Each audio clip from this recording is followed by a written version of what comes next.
नमस्कार, मेरा नाम ज्ञानेश्वर है और आपने देखना शुरू किया है लाइव सिटी। मेरे साथ रोज की तरह दिल्ली से जुड़ रहे हैं देश के जाने-माने सीनियर जर्नलिस्ट अजीत द्विवेदी जी। अजीत जी, आज जब हम बिहार की चर्चा करेंगे, तो हम चर्चा करेंगे प्रशांत किशोर की, देश के सबसे बड़े पोल स्ट्रेटजिस्ट की। लेकिन वे कहते हैं अब हमने चुनाव प्रबंधन का काम छोड़ दिया है। वे बिहार में एक पॉलिटिकल आंदोलन चला रहे हैं पिछले 2 वर्षों से, जन सुराज के नाम से। लेकिन अब जन सुराज 2 अक्टूबर को जन सुराज पार्टी के रूप में परिवर्तित हो जाएगा, मतलब एक पॉलिटिकल पार्टी। और प्रशांत किशोर ने यह कहना शुरू किया है कि 2025 के विधानसभा चुनाव में या फिर जब कभी विधानसभा चुनाव हो, 2 साल से वे पदयात्रा में लगे हैं, गांव-गांव जा रहे हैं, कई जिलों की यात्राएं उन्होंने पूरी कर ली हैं कि बिहार में जो सरकार बनेगी, वे तो कह रहे हैं कि सरकार हमारी ही बनेगी। खैर, किसी भी पॉलिटिकल पार्टी के नेता का यह कहना स्वाभाविक है। लेकिन लोकसभा चुनाव के बाद हम ये देख रहे हैं कि जो स्थापित पार्टियां हैं, चाहे आरजेडी हो, उनके भीतर जनसुराज को लेकर बेचैनी है। पिछले दिनों बिहार प्रदेश राजद के अध्यक्ष जगदानंद ने बाजाबता सावधान किया अपने नेताओं को, अपने कार्यकर्ताओं को कि खबरें मिल रही है कि जिले में जो हमारे कार्यकर्ता हैं, नेता हैं, वे जन सुराज के संपर्क में जा रहे हैं। यह ठीक बात नहीं है। और जगदानंद ने प्रशांत किशोर को जो पत्र जारी किया, उसमें प्रशांत किशोर पांडे के रूप में भी चिन्हित करने का प्रयास किया। यह भी कहा कि भाजपा की बी टीम है, यह भी कहा धर्मावलंबी लोगों का। और देखिए, नीतीश कुमार की पार्टी भी, अब तक हमने यह नहीं देखा कि प्रशांत किशोर की पार्टी से कोई बड़े राजनीतिक कदकाठी के लोग जुड़ गए। सच्चिदानंद राय एक एमएलसी, वे जुड़े हुए दिख रहे थे, लेकिन लोकसभा चुनाव के समय वे बीजेपी के साथ हो गए और महाराजगंज के चुनाव में उन्होंने राजीव प्रताप रूढ़ी का साथ दिया। यदि हम पहले चुनाव की बात करें तो बिहार विधान परिषद के चुनाव में उन्होंने, मतलब प्रशांत किशोर ने सहभागिता दिखाई और उनके एक प्रत्याशी उधर से चुनाव जीते। खैर, विधान परिषद के चुनाव की बात अलग होती है। लोकसभा चुनाव में भी हम यह देख रहे थे प्रशांत किशोर कबूल नहीं करेंगे, लेकिन कई उम्मीदवारों के पीछे प्रशांत किशोर की टीम थी। जैसे पूर्णिया में पप्पू यादव के पीछे भी प्रशांत किशोर के लोग नोटिस किए जा रहे थे, लगातार मुलाकातें हुई हैं। सिवान में हिना साहब के पीछे भी रणनीति बनाने में, फिर पवन सिंह के पीछे भी, प्रशांत किशोर नहीं स्वीकार करेंगे, बक्सर में आनंद मिश्रा के पीछे भी। तो प्रशांत किशोर की जो मुहिम है, 2 अक्टूबर को जो राजनीतिक पार्टी बनेगी, क्या इससे नीतीश कुमार की पार्टी जेडीयू, बीजेपी और आरजेडी को सावधान होने की जरूरत है।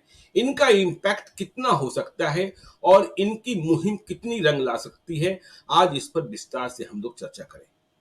देखिए ज्ञानेश्वर जी, इसमें कई, इस पूरे जो सब्जेक्ट विषय आपने चुना है, इसके कई पहलू हैं जो आपने जी, सवाल में उठा दिए सारे पहलू।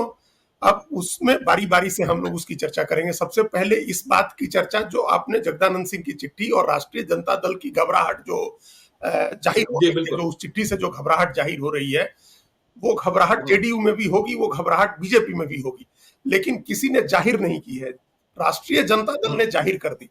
अब ये जी, समझना मुश्किल है कि ये ऐसे कोई भी पार्टी, कोई भी बड़ा नेता अपने पत्ते इतनी आसानी से नहीं खोलता है। कैसे अपनी हुँ, घबराहट जाहिर कर दी जगदानंद सिंह ने? क्या उन्होंने इस मामले में लालू यादव से और तेजस्वी यादव से बातचीत की थी? उनकी सहमति से उन्होंने चिट्ठी जारी की। उन्होंने भी कहा कि ये हम लोगों के लिए चिंता की बात है, चिट्ठी जारी होनी चाहिए है।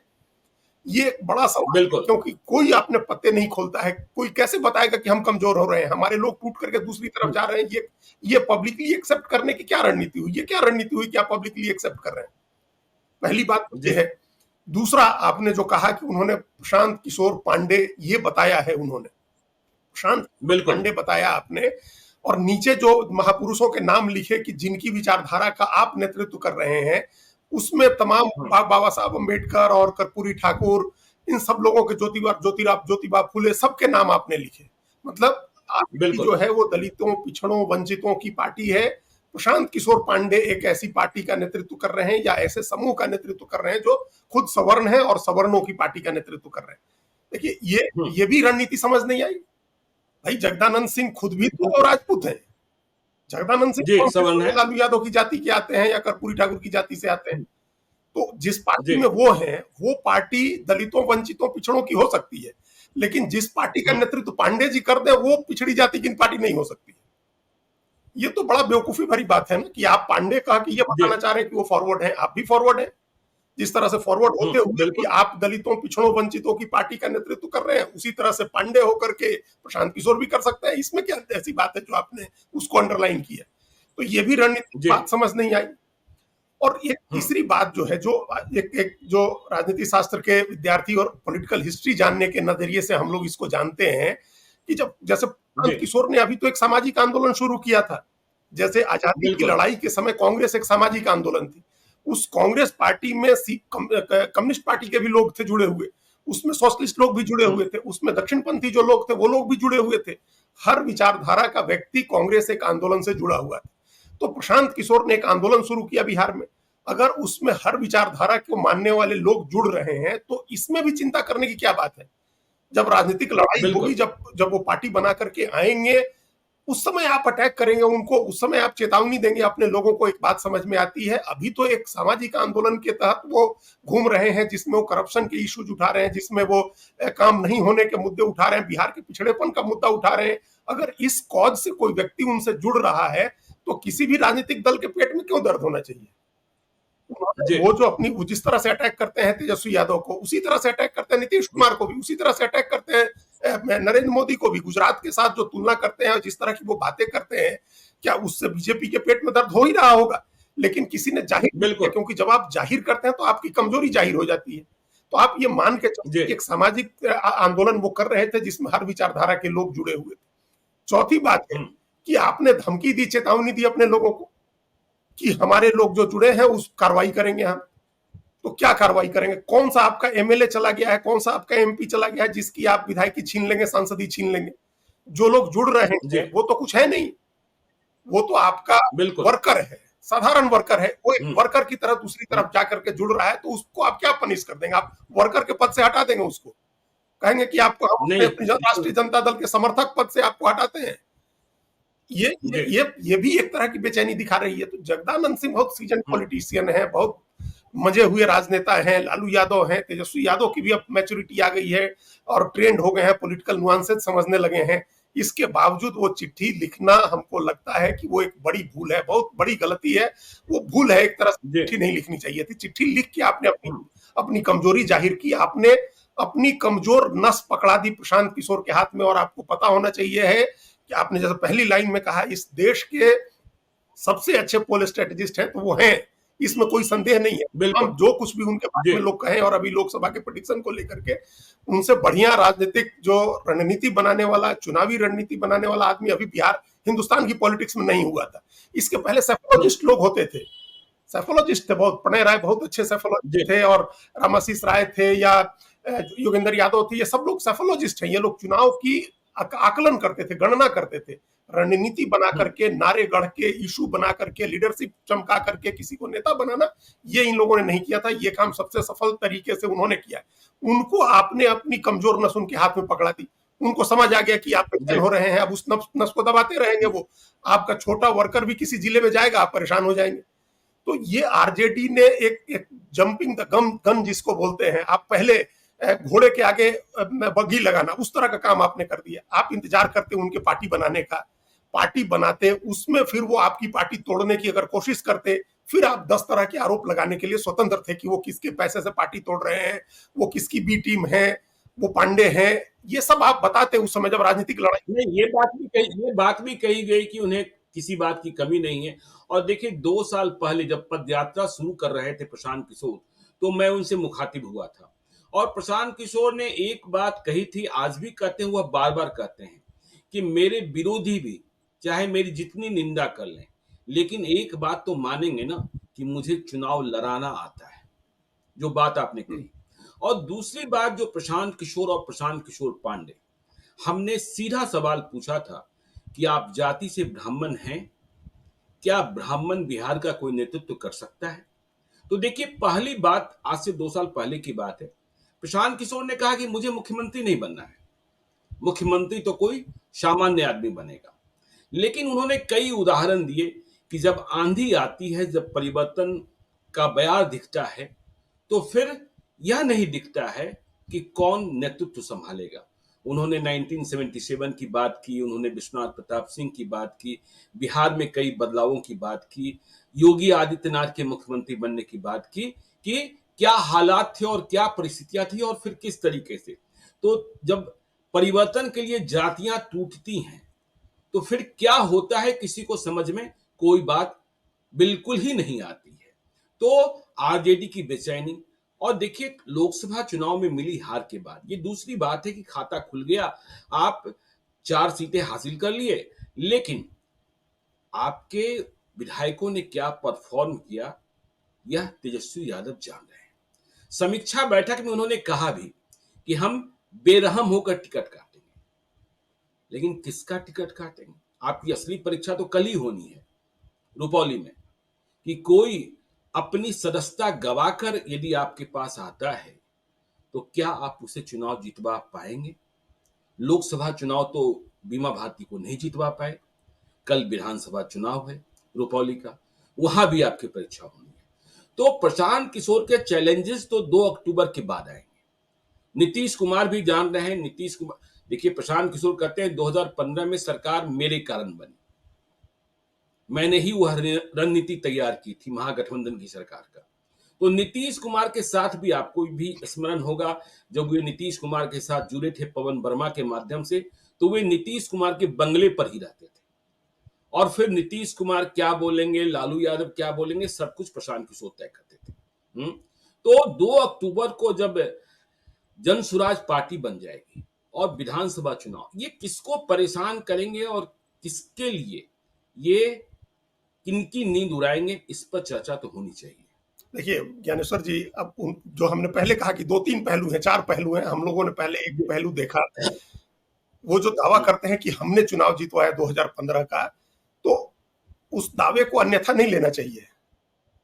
उस दावे को अन्यथा नहीं लेना चाहिए, क्योंकि आप 2015 के ठीक पहले वाले चुनाव याद करिए। नीतीश कुमार अकेले लड़े थे लोकसभा का चुनाव और उनको 2 सीटें मिली थी 40 में, और और लालू यादव को कितनी सीटें मिली थी? 4 सीटें मिली थी। और उसके पहले 2010 का विधानसभा चुनाव हुआ था, तो लालू यादव को 22 सीटें मिली थी। उसके बाद आप लोग चुनाव लड़ने जा रहे थे, दोनों थके हारे योद्धा थे, लालू यादव और नीतीश कुमार, जितने बड़े हो, नीतीश कुमार उस समय मुख्यमंत्री थे, लेकिन दोनों थके हारे योद्धा थे। दोनों को साथ ले आना है, कांग्रेस को साथ ले आना है, दोनों को 100 सीटों पर तैयार करना है। फिर उसके बाद उसके लिए बिहार में बाहर है, नीतीश कुमार है का नारा गढ़ना हो, गाने बनवाने हो, और उनके भाषण तय करने हो, इश्यूज तय करने हो, अलायंस बना करके। तो वो क्रेडिट क्यों नहीं लेंगे प्रशांत किशोर? आपने कहा कि वो नीतीश कुमार के बंगले में ही रहते थे। 2010-11 में जब वो नरेंद्र मोदी के साथ जुड़े थे गुजरात में, तब भी उन्हीं की कोठी में रहते थे, तभी मुख्यमंत्री के साथ वाले कमरे में वो रहते थे। और उन्होंने 2012 का विधानसभा चुनाव लड़वाया नरेंद्र मोदी को, और 2014 का लोकसभा चुनाव लड़वाया। तो वो क्यों क्रेडिट क्यों नहीं लेंगे? हमने उनकी बहुत दूर से रह करके देखा है, उनको रणनीति बनाते हुए और चुनाव लड़ाते हुए। और वो ठीक कहते हैं कि चुनाव लड़ाना आना आता है उनको। जब 2020 का दूसरा चुनाव यहाँ लड़ रहे थे अरविंद केजरीवाल दिल्ली में, तो लग रहा था कि पता नहीं क्या होगा। पहला तो बड़ी तूफानी जीत मिली थी, तो उस समय अरविंद केजरीवाल के कैंपेन में प्रशांत किशोर की एंट्री हुई थी, और उन्होंने एक वो दिया था स्लोगन, लगे रहो केजरीवाल। तो कंटिन्यूटी बनाने के लिए आप 5 साल रहने के बाद चुनाव में जा रहे हैं, तो मैसेज देना है दिल्ली की जनता को कि कंटिन्यूटी चाहिए, आपकी जो योजनाएं चल रही हैं वो सारी चलती रहे, आपको जो लाभ मिल रहे हैं, तो लगे रहो केजरीवाल। उनका ऐसा हिट हुआ नारा, कंटिन्यूटी बनी, उन्होंने उस इशू पर ले गए वो चुनाव को। पश्चिम बंगाल में हम सब लोगों ने, बंगाल देखिए 2 मई दीदी गई, हाँ, 2 मई दीदी गई, ये चल रहा था। मोदी और अमित शाह का यह नारा था जी। और दूसरी तरफ क्या किया प्रशांत किशोर ने? उन्होंने दीदी को बेटी बना दिया बंगाल में। तो ये बड़ी भारी रणनीति थी, दीदी को बेटी बनाने की रणनीति। दीदी से तो आप कुछ एक्सपेक्ट कर सकते हैं, दीदी से आप कुछ मांग सकते हैं, बेटी से थोड़े मांगिएगा। तो 10 साल की जो एंटी इनकम्बेंसी थी और 10 साल की जो नाराजगी थी, वो जैसे ही आपने दीदी को बेटी बनाया, लोग देने के लिए उतारू हो गए कि कुछ देते हैं बेटी को। और एकदम दावे के साथ उन्होंने कहा कि बीजेपी 100 सीट नहीं जीतेगी, और बीजेपी 77 सीट पर रुक गई पश्चिम बंगाल में। वो सबने देखा, उसमें टिकट बंटवारे से लेकर के, और कितने ही लोगों ने जो सिटिंग एमएलए थे ममता बनर्जी के जाकर के शिकायत की ममता बनर्जी को कि हम लोग की टिकट, हम इतने वर्षों से पॉलिटिक्स कर रहे हैं, प्रशांत किशोर तय करेंगे। तो प्रशांत किशोर ने सारी चीजें तय कराई। तो हम लोगों ने उसका उनका वाईएसआर कांग्रेस का जगनमोहन रेड्डी का कैंपेन देखा, हम लोगों ने तमिलनाडु में कैंपेन देखा एम के स्टालिन के लिए। तो अनेक राज्यों में उन्होंने अपनी योग्यता प्रमाणित की है, तो इसलिए उनको पता है कि चुनाव लड़ना आता है। तो वो चैलेंज तो नहीं है उनके सामने। जब वो चुनाव लड़ेंगे तो बहुत कायदे से लड़ेंगे, उनकी पार्टी बहुत कायदे से लड़ेगी, चाहे वो कैंडिडेट सिलेक्शन का मामला हो, चाहे इश्यूज तय करने का मामला हो, नारे बनाने का मामला हो, वो लड़ेंगे तो बहुत कायदे से, और संसाधन भी उनके पास पर्याप्त है। तो ये एक पहलू था। दूसरा, उसी में जब आपने कहा उनका एक पहलू की घबराहट जो है पार्टियों में, देखिए हमने जो अभी देखा उनके कैंपेन को पैदल चलते हुए, उनको जो बातें वो कह रहे थे, तीनों पार्टियों के लिए बड़ी भारी चुनौती की बात है। पहला, उसी से शुरू करते हैं जिससे जगदानंद सिंह ने कहा कि वो प्रशांत किशोर पांडे हैं, अगड़ी जाति से आते हैं, और उनके अभी जो लोग जुड़ रहे हैं शुरू में, उनके कैंपेन के शुरू में जो लोग जुड़ रहे हैं वो दो वर्ग जुड़ रहा है। एक तो जो नौजवान है, और दूसरा जो रिटायर्ड आदमी है सरकारी कार्यालय से, जो सरकारी कर्मचारी रिटायर हुए हैं, चाहे वो आईएएस हुआ हो, आईपीएस हुआ हो, या स्टेट सर्विस का हो, या साधारण राज्य सरकार के कर्मचारी से रिटायर हुआ हो, उसको लग रहा है कि सुधार होना चाहिए, बिहार बदलना चाहिए। तो ये जो रिटायर कर्मचारी जुड़ रहा है उसमें ज्यादातर अगड़ी जाति के लोग हैं। जितने लोगों से हमारी बात होती है वो ज्यादातर अगड़ी जाति के लोग जुड़ रहे हैं। तो जो अगड़ी जाति के लोग जुड़ रहे हैं, ये तो कोर वोट है बीजेपी का। तो बीजेपी को चिंता होगी कि अगर हमारा कैंडिडेट, अगर ये अगड़ी जाति के कैंडिडेट खड़े करते हैं और वो लोग जुड़ रहे हैं तो हमारा वोट कटेगा। इसी तरह से उन्होंने कहा कि एक हम उनका एक भाषण सुने जिसमें उन्होंने कहा कि हम 70 उम्मीदवार देंगे अति पिछड़ी जातियों का। तो 70 उम्मीदवार जब अति पिछड़ी जातियों का देंगे, जिसका जो कोर वोट है जेडीयू का, जिस पर जेडीयू की दावेदारी है, तो जेडीयू वाले लोगों की नींद उड़ी होगी कि अगर वो अति पिछड़ा उम्मीदवार जमीन से उठा करके और प्रशांत किशोर खड़े करते हैं तो वो वोट काटेगा जेडीयू का। और फिर मुसलमानों के लिए कहा, और आरजेडी का हम लोगों ने देखा कि उनके लोग ज्वाइन कर रहे हैं, तो आरजेडी की चिंता है। तो घबराहट ज्ञानेश्वर जी तीनों लोगों में है, चाहे वो आरजेडी हो, चाहे जेडीयू हो, या भारतीय जनता पार्टी हो, तीनों में घबराहट है। अब चौथी बात समझिए, जो आपने जिसमें कहा कि आरजेडी क्यों बेचैन हो रही है, जबकि बड़े लोग तो ज्वाइन नहीं कर रहे हैं, उनके न विधायक आज ज्वाइन कर रहे हैं, एमपी ज्वाइन कर रहे हैं, तो क्यों घबराहट? ये भी प्रशांत किशोर की रणनीति है। आगे बड़े लोग भी ज्वाइन करेंगे, लेकिन राजनीतिक इतिहास आप देखिए पिछले 20 साल 50 साल का, जितने लोगों ने दूसरे की पार्टी तोड़ करके अपनी पार्टी बनाई, उनको सफल होने में बहुत समय लगा, या तो बहुत देर से सफल हुए या सफल नहीं हुए। बिल्कुल देखिए, बीजेपी तोड़ करके, बीजेपी के नेताओं को लेकर के जब गई उमा भारती, नहीं सफल हुई, 3 सीट जीती विधानसभा की। कल्याण सिंह बीजेपी के लोगों को तोड़ के ले गए, नहीं बनी उनकी सरकार। येदुरप्पा गए, नहीं बनी सरकार। आप 10 एग्जाम्पल दे सकते हैं जिनको बहुत इंतजार करना पड़ा दूसरी पार्टी से नेता ले जाकर के अपनी पार्टी बनाने में। ममता बनर्जी को देखिए, 10 साल लगे लड़ते लड़ते उनको। कांग्रेस के सारे लोग टूट के गए थे उनके साथ, पूरी कांग्रेस पार्टी गई थी, तो उनको 10 साल लग गया।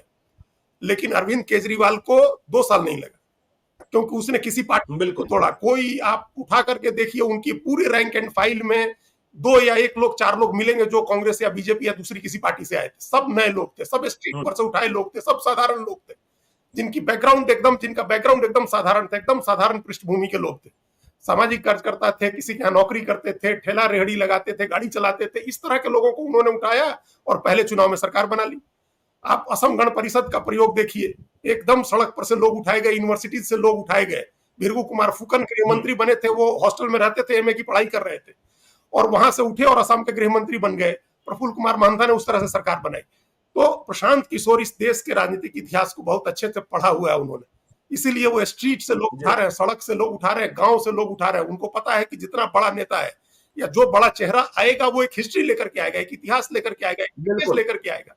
उस बैगेज से कैसे छुटकारा पाएंगे? तो वो जमीन से आदमी उठा रहे हैं, नया आदमी उठा रहे हैं, नया आदमी पिक कर रहे हैं, जिसकी कोई हिस्ट्री नहीं है और जिसका फ्यूचर है, जिसका भविष्य है, इतिहास कोई नहीं है, ऐसा आदमी उठा रहे हैं। तो ऐसे लोगों की टीम बना करके पहली बार में चुनाव जीता जा सकता है। और ये 2 एग्जाम्पल हमने बताए, प्रफुल्ल महंता का जो 84, 85 का जो 86 का जो असम का प्रयोग था, और 2013-14 का दिल्ली का आम आदमी पार्टी का प्रयोग।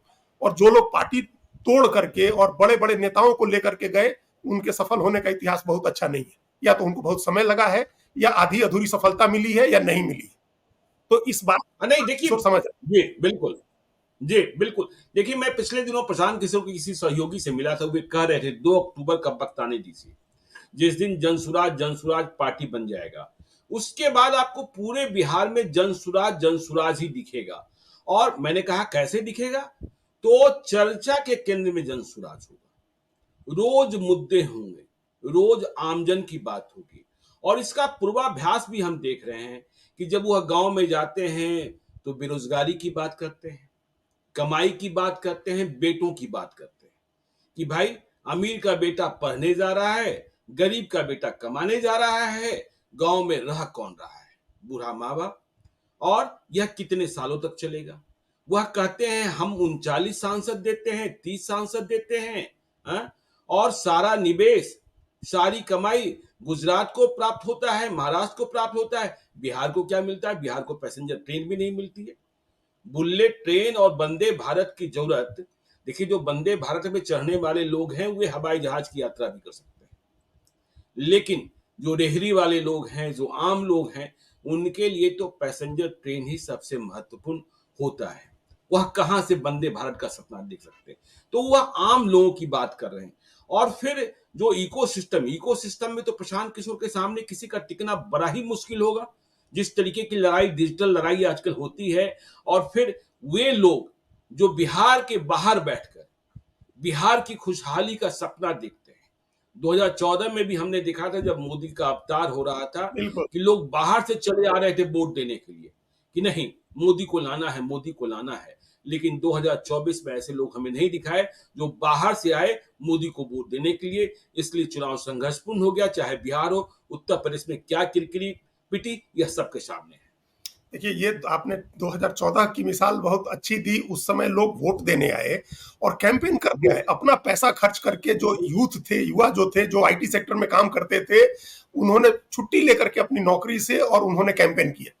बाहर से आकर के कैंपेन जी, किया उन लोगों ने। जो जहां बैठा था वहां से आईटी आईटी का एक्सपर्ट है, वो सोशल मीडिया का एक्सपर्ट है, वो काम कर रहा था नरेंद्र मोदी के लिए। बिल्कुल, उसको लग रहा था, उसको उम्मीद थी कि ये व्यक्ति जो है भारत का भविष्य बदल सकता है। जो अभी तस्वीर तस्वीर है भारत की, उसको बदल सकता है।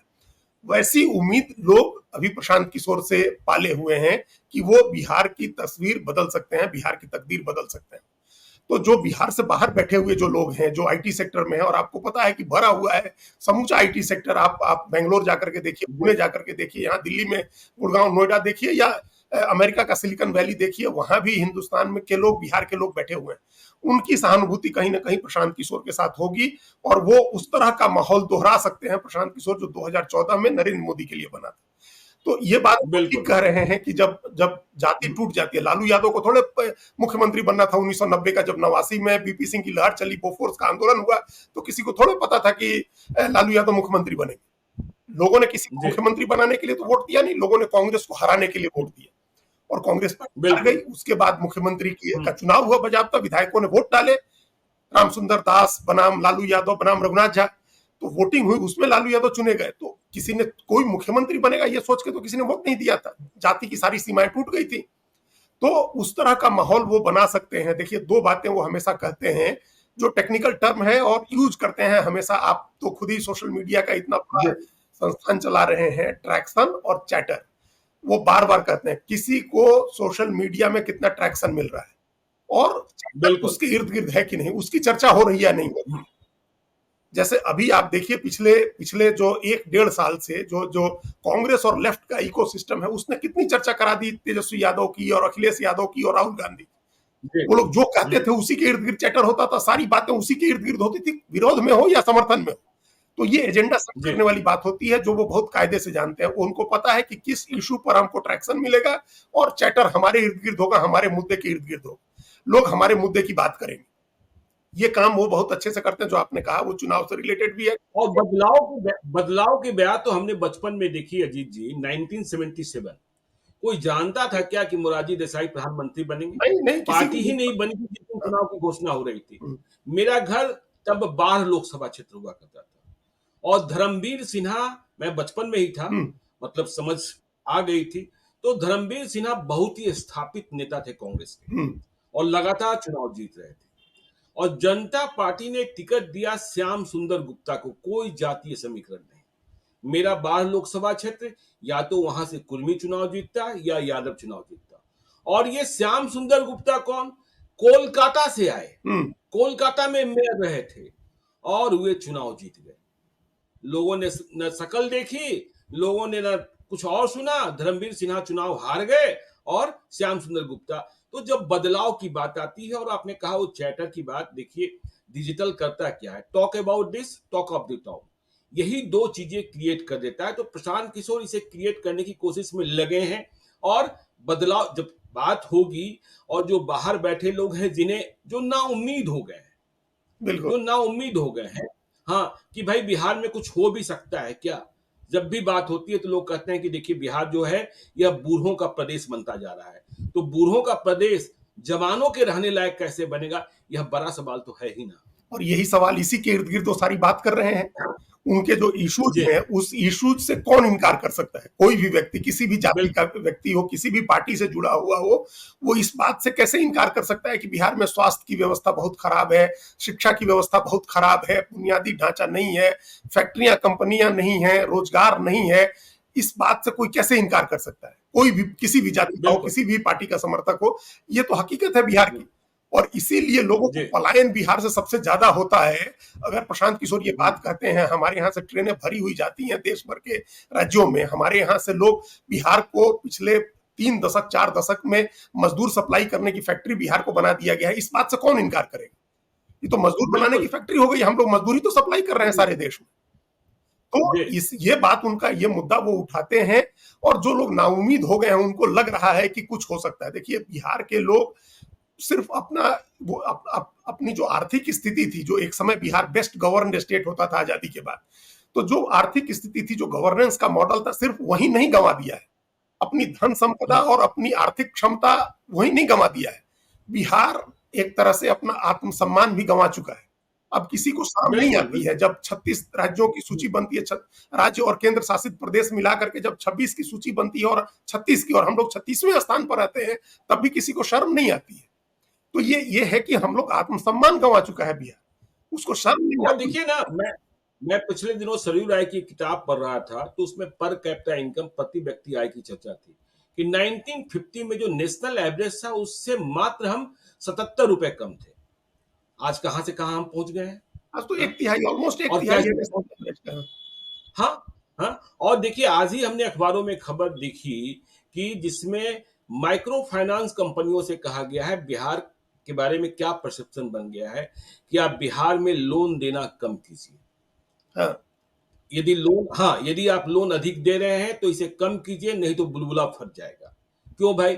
तो एक ही व्यक्ति 4 बैंकों से, 4 माइक्रो फाइनेंस कंपनियों से लोन ले रहा है। तो यह स्थिति क्यों पैदा हो रही है, इसका निवारण कैसे है, निवारण क्या होगा, यह बात किसी को समझ में आती है? नहीं समझ में आती है। और देखिए, मैंने एक और आलेख पढ़ा जो प्रशांत किशोर के लिए, देखिए प्रशांत किशोर मुद्दा बना सकते हैं, और बीजेपी के लिए सोचने की बात है कि हमने ये पढ़ा। देखिए, बीजेपी जब भी बात करती है चुनाव की, तो कहती है फर्स्ट टाइम वोटर का ख्याल रखो, जो पहली बार वोट देगा उन्हें निशाने पर।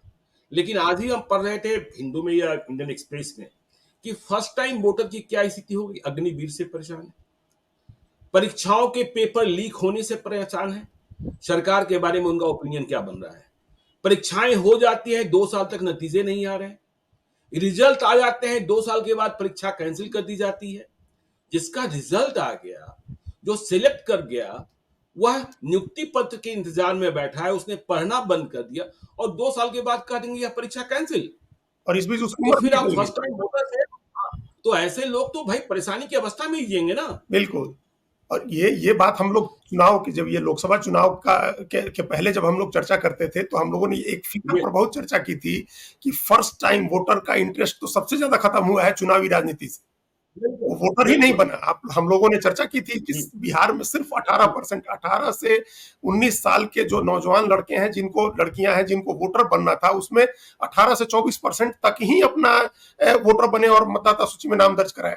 बाकी ने तो वोट में नाम ही नहीं दर्ज कराया अपना। पूरे देश का एवरेज 38% था, तो उनका तो सबसे ज्यादा मोह भंग हुआ है। तो वो क्या, ये लोग, इसका मतलब कि जो व्यवस्था बनी है, जो जो यहाँ क्या जो लोकतांत्रिक व्यवस्था शासन की जो हमारे यहाँ प्रणाली है, वो तो चुनाव के जरिए ही लोग चुने जाते हैं, जो लोग चलाते हैं। और उन लोगों ने इतना निराश जी। किया है कि अब नौजवान जो है वो उसमें शामिल नहीं होना चाहता है, उसका मोह भंग हो गया है। हुँ, तो प्रशांत किशोर उसको भी एक उम्मीद दे रहे हैं, उसको भी एक उम्मीद जी, दे रहे हैं कि चीजें अभी उस हद तक नहीं पहुंची हैं कि एकदम आपको नाउम्मीद हो जाए। अभी भी संभावना, अभी भी हुँ, सुधारा जा सकता है, वापसी की जा सकती है। ये बात वो कर रहे हैं। तो पलायन की बात हो, पिछड़ेपन की बात हो, शिक्षा की बात हो, स्वास्थ्य की बात हो, सड़क की बात हो, नाली बनाने की बात हो, ये सारी बातें गांव में जाकर के वो खड़े होकर के कह रहे हैं। और इसको बिल्कुल। समझ नहीं आएगा कि हाँ ये सही बोल रहे हैं, ये सच बोल रहे हैं। वो हुँ, कोई चांद तारे नहीं लाने की बात कर रहे हैं, कह रहे हैं कि वो कोशिश करेंगे इस व्यवस्था को बदलने की, और वो बदल देंगे। वो कह रहे हैं कि हम रोजगार देने की स्थिति तो बना देंगे बिहार में। तो उनके पास जी, निश्चित रूप से कुछ ना कुछ आइडिया है, विचार है, और ये सब लोग जानते हैं कि वो मतलब मैन ऑफ मेनी आइडियाज हैं, उनके पास आइडियाज होंगे। और एक और खास बात जो हम उनके कैंपेन में, अभी तक जी, जनसुराज के कैंपेन में हमने मार्क की है, जो थोड़े समय तक, आप थोड़े समय को छोड़ दीजिए तो नीतीश कुमार तो मुद्दे पकड़ते हैं, छोड़ते रहते हैं। तो बिहारी उपराष्ट्रीयता का मुद्दा एक समय नीतीश कुमार ने पकड़ा था, बड़ी बड़ी बिल्कुल। बड़ी जोर शोर से पकड़ा था। और उसके पीछे भी हमको लगता है कहीं ना कहीं प्रशांत किशोर का आइडिया था, क्योंकि बिहारी अस्मिता। 14 के चुनाव में नीतीश कुमार को डीएनए डीएनए डीएनए, वही वही डीएनए को 14 के डीएनए चुनाव में आप जो नीतीश जी, कुमार को लेकर के नरेंद्र मोदी ने डीएनए वाली बात कही थी, उसके बाद बिहारी जी, अस्मिता और बिहार की उपराष्ट्रीयता की चर्चा एक हुई थी। ये बिल्कुल। बिहार उन उन दो चार राज्यों में से एक है जहां उपराष्ट्रीयता की बात नहीं होती है। हुँ, बाकी आप राज्यों को देखिए, सारे राज्य अपनी उपराष्ट्रीयता को, अपनी भाषाई अस्मिता को, अपनी पहचान को आगे रखते हैं। बांग्ला व्यक्ति के लिए उसकी बिल्कुल। बांग्ला अस्मिता और उसकी पहचान सबसे आगे आगे है। तमिलियंस के लिए है, मलयालम्स के लिए, मलयालीज के लिए भी है, कन्नडा के लिए भी है, मराठी के लिए भी है, सब लोग करते हैं। ये हिंदी हुँ, पट्टी के जो राज्य हैं, जो गोवर पट्टी जिसको हम लोग बोलते हैं, उसी के राज्य जो हैं अपनी आइडेंटिटी खत्म करके और अपनी आइडेंटिटी को नेशनल आइडेंटिटी में विलीन कर देते हैं। हालांकि आप अपनी आइडेंटिटी बचाए रख के, अपनी उपराष्ट्रीयता, अपनी अस्मिता बचाए रख करके भी राष्ट्रवादी हो सकते हैं, देशभक्त हो सकते हैं। तो जी, ये लैक करता है बिहार। उसको प्रशांत किशोर ने पकड़ा है। वो बिहार की उपराष्ट्रीयता की बात करते हैं, बड़े सटल तरीके से करते हैं।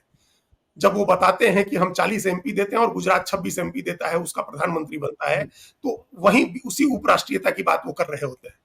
जब वो कहते हैं कि बिहार में हम ऐसी स्थिति बनाना चाहते हैं कि गुजरात से, महाराष्ट्र से लोग नौकरी करने आए, तो उसी उपराष्ट्रीयता की, उसी बिहारी अस्मिता की बात वो कर रहे होते हैं। तो ये बिल्कुल। राष्ट्रीयता वाली बात है, जो बिहारी अस्मिता की बात है, ये भी बड़े बड़े एक वर्ग को अपील करती है। अगर आपको कास्ट का बैरियर तोड़ना है, बीजेपी ने कैसे कास्ट का बैरियर तोड़ा? जब जब मंदिर जी, आंदोलन शुरू हुआ तो बीजेपी ने धर्म का मुद्दा एक बड़ा, एक अम्ब्रेला बना दिया धर्म का, हिंदुत्व का। तो उस वो एक नारा विश्व हिंदू परिषद के वहां से निकला, और हमने तो उसी समय सुना जब मंदिर आंदोलन चला कि गर्व से कहो हम हिंदू हैं। तो ये हिंदुत्व जी, का एक अम्ब्रेला बनाया गया, उसकी उसके जरिए जाति की बाधा, जाति का जो बैरियर है वो तोड़ा गया। अब धर्म तो कर नहीं सकते हैं प्रशांत किशोर, तो वो किस किस एक बड़े एजेंडे से जाति के बैरियर को तोड़ सकते हैं? तो वो उपराष्ट्रीयता का मामला है, बिहारी अस्मिता का मामला है, बिहारी पहचान का मामला है, बिहार हुँ, को बड़ा बनाने का मामला है, बिहार की ग्रेटनेस जो है, बिहार की महानता जो है ज्ञानेश्वर जी, वो वापस लाने का जो इशू बना रहे प्रशांत किशोर, वो धर्म और जाति सबके बैरियर को तोड़ने वाला साबित हो सकता है। वो ये इतना बड़ा चलिए, मुद्दा है ज्ञानेश्वर जी, इस बात पर सब आदमी को विचार करना चाहिए, हर बिहारी को विचार करना चाहिए कि पूरी दुनिया में जाकर के हिंदुस्तान के प्रधानमंत्री या कोई भी व्यक्ति जब कहता है कि भारत का गौरवशाली इतिहास था, तो वो सिर्फ बिहार की बात कर रहा होता है। जो गौरवशाली इतिहास हिंदुस्तान का है वो बिहार का है। वो उसके बिहार बगैर कोई गौरवशाली इतिहास नहीं है हिंदुस्तान का 5000 साल। जी, तो बिल्कुल, ये इशू है, बिल्कुल। इसको प्रशांत किशोर अगर बना रहे हैं एक बिहारी उपराष्ट्रीयता अस्मिता का मामला, तो धर्म और जाति सबकी बाधाएं टूट सकती हैं। चलिए, तो देखिए बाधाएँ टूट सकती हैं, प्रशांत किशोर के पास मुद्दे हैं और जो पहले की पार्टियाँ हैं आरजेडी, जेडीयू, बीजेपी उनमें बेचैनी है। 2 अक्टूबर को जनसुराज पार्टी बनेगा लेकिन इसके पहले प्रशांत किशोर ने आग तो लगा दी है। अस्मिता की आग लगाई है, बिहारियत की आग लगाई है। यह आग कहाँ तक जाएगी और परिवर्तन क्या होगा यह देखने की बात होगी। लेकिन प्रशांत किशोर विधानसभा के चुनाव में दिखेंगे, यह बात तय है। आगे भी हमारी चर्चा जारी रहेगी। आप देखते रहिए लाइव सीरीज को। यदि अब तक आपने हमारे यूट्यूब चैनल लाइव सीरीज को सब्सक्राइब नहीं किया है तो जरूर कर लीजिएगा। और यदि इस वीडियो को आप फेसबुक पेज के माध्यम से देखें तो पेज को लाइक कीजिएगा। ट्विटर पर भी हमें फॉलो कीजिए। धन्यवाद।